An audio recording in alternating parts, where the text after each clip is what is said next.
So as long as we are talking brand new RID toys around here, we might as well cover Thunderhoof's Wavemate as well. Because this one especially, I'm surprised at the toy itself and how much I ended up liking it. Behold, Quillfire, another new Decepticon in the ranks, and another in what I keep feeling is like an apology for Steeljaw. Because, wow, the game keeps getting upped. Yep, you can see he is cast in a light brown plastic with kind of a slightly metallic, darker shade of brown. It is the kind of metallic-y that kind of worries me a little bit. It looks very like Transmetal Megatron type brown. It might snap, but hey, it's not used in any way that's really posing much of a threat to that. So should be fine, I think. As you can see, again, because it is RID, a little lacking on the paint. The windshields are done all the way around this time. That's good. The grille is done up in silver, and we have headlights in red, which I'm not sure would do that much good for you, and turn signals down here, or brake lights, in the yellow. To the rear, you got molding for the rear lights, but no paint actually on them, and a little bit exposed here that's actually for the robot mode, so not accomplishing a whole lot. But aside from that, and a little bit of gold trim on the wheels, that's it. That's your deco for the vehicle mode. But thankfully, because of the plastic molding, there is some variety. He does look a little bit mashed up, like, well, we kind of had a bit of a wreck, and these are the parts that got put on, and just wait. Once it's all painted, it's going to look great. But besides that, yeah, not a whole lot to him. He does look good, though. He is a beefy, heavy vehicle. I'm not entirely sure what kind of vehicle. Part of me wants to say Humvee. Part of me wants to say like a. I have no idea, but it does have a good beefy armored look to it. It looks like it could take some heavy off-roading and some heavy damage. That works out for me. Also has something of what looks like floodlights molded up to the top, but this is one of those where, man, why wasn't that painted? Because that just kind of blends in. I didn't even notice it until just then. So yeah, not a whole lot going on to the vehicle mode. He has a bit of a roll to him. Not a great roll, because thank you, mushroom pegged in wheels that don't spin so well. But hey, it's what he is. I'm going to go ahead and transform him since, yeah, there's really nothing to talk about in vehicle mode. You'll notice there's no mounting point anywhere around him for his weapons. So thankfully, I can't forget to demonstrate that because it's not here. Instead, there's a storage spot underneath the rear, if I can wiggle it out, for the gun, which you're going to set aside for now. As long as I've got those flipped up, we might as well start the transformation by flipping the feet up. And let's see, how do we approach this? Well, I guess we get this back panel unpegged first, which kind of just holds the whole rear section together. Fold out the legs, get them out of the way. From here, the arms will come out from the sides. Go ahead and unclip them. Front becomes the shoulders. All the doors and the sides become the arms. Simple enough. And we can go ahead and flip the hands out from the sides as well. See, from here, let's see here. Unclip windshield from the front. All this comes out. From here, I'm going to rotate the waist around. Lock everything from here down into place. That in the way, we can go ahead and fold up this shell piece in the kibble to the back.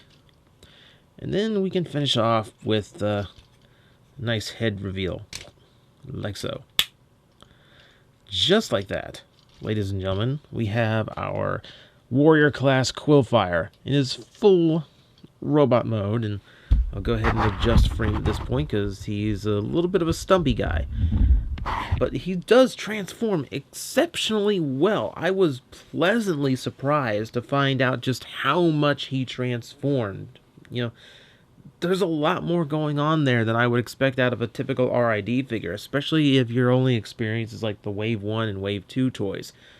He does have quite the range of complexity to him, and it is greatly appreciated. Again, I feel like these are getting a lot better.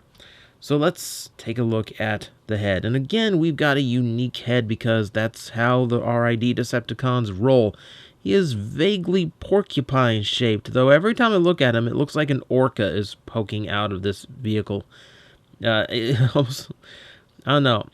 It's almost like I want like a Torca repaint out of this guy someday, even though it would make no sense, and no one knows who Torca is anymore.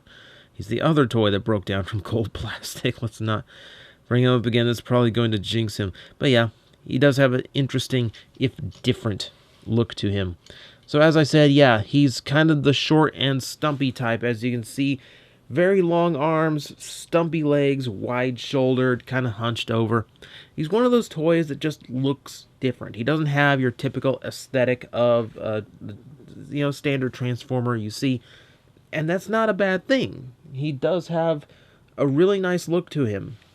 Proportionally, he goes for something different, and I think he nails it. It's got all the right bulk in all the right places to look like that hunched over heavy bruiser, even if he isn't all that big.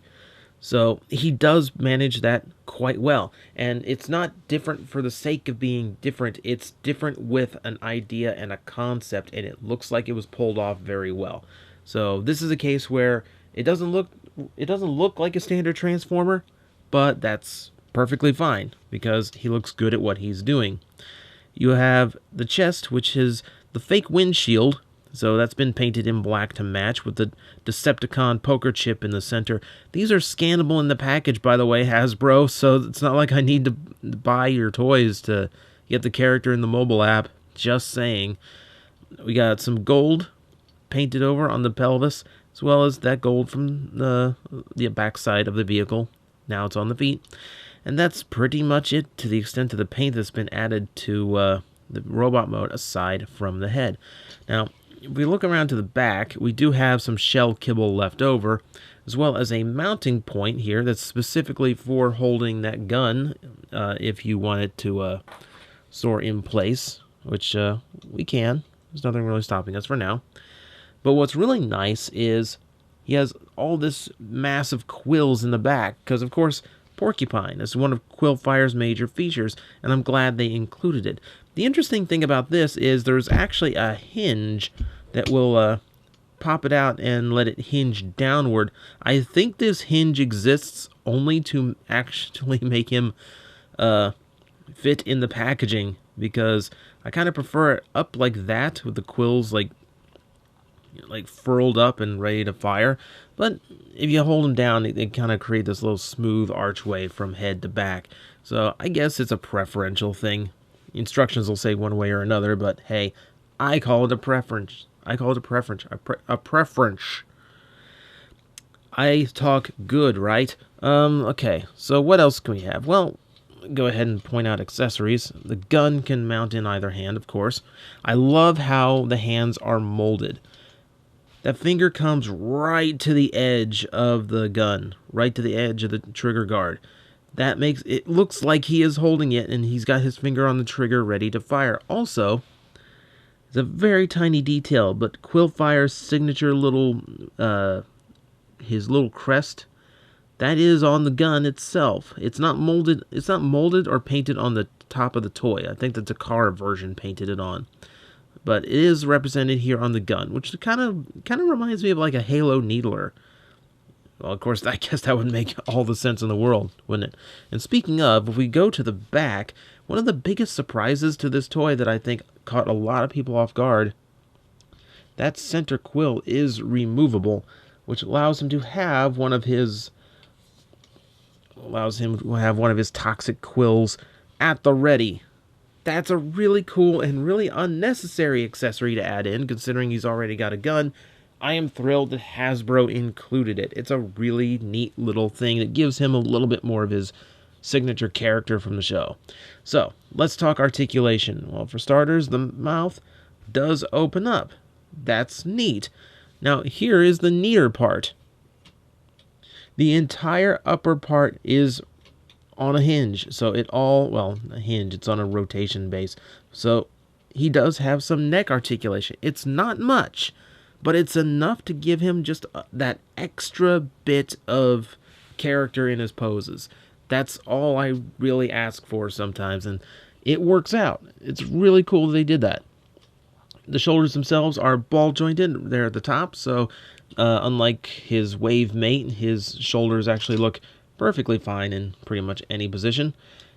He does have this upward bend to it, thanks to transformation if you want, but the actual elbow goes to 90 degrees, and you have a rotation just above. No rotation in the wrist, because they all hinge out, etc. The waist does rotate, since that's part of transformation. I'm glad they're including that more and more. Hips, great range of motion. Nothing really hindering or blocking. A little bit to the backpack, but not a whole lot. Knees have a decent bend to them, about 90 degree. And you do have a little bit of extra rock back and forth in the foot for some extra stability in poses. He does come pretty loaded with the articulation. There's a thigh rotation too, which I forgot about because it was so tight compared to the ball joints in the hip, but it is there. So that's your full range of articulation. He has quite a bit, and he has some that is rather surprising.